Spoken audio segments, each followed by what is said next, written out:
one that I want to show you is the rolling update.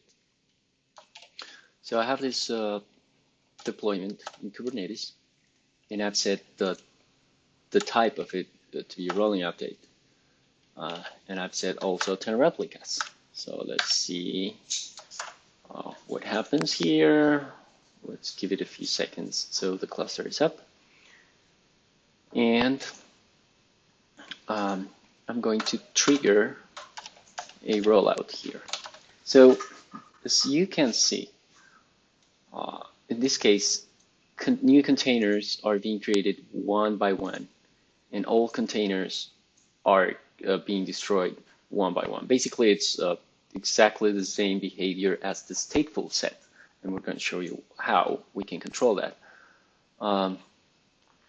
So, of course, there's no predefined order because the pods are stateless, right? Kubernetes doesn't know anything about the particular order. It doesn't matter. I'm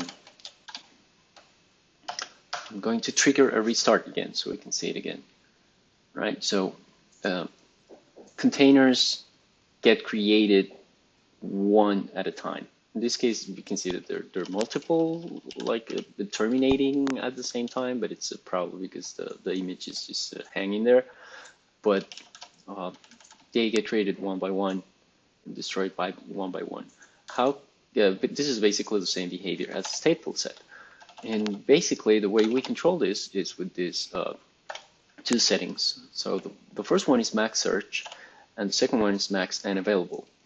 So max search basically says how many new pods can be created at once.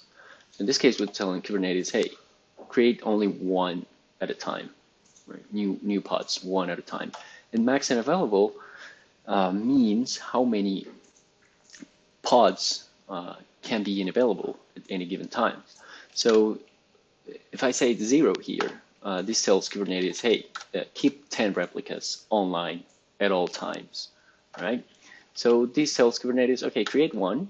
Once that is live, replace an old one. So it's mimicking the behavior of a stateful set. The cool thing about this is that you can actually control, have more control about how fast you want to roll out the change. You can say here, for example, 50%, right? In max and available, I don't know, 2, 3.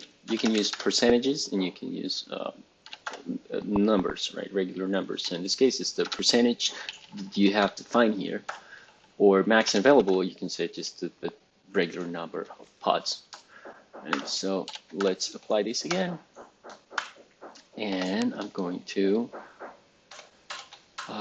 trigger a rollout with these changes, right? So you can see that this time the rollout is much faster. New containers are created at the same time, and more new containers are created at the same time, and more old containers get destroyed at the same time, right? Let's see this again.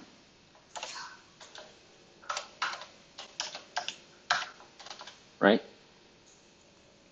So in this time I said 50 and 50, right? So the rollout is much faster. So that is the rolling update. Let's see what happens when I scale this up or down. So if I scale down, all of the pods are terminated at the same time. And if I scale up,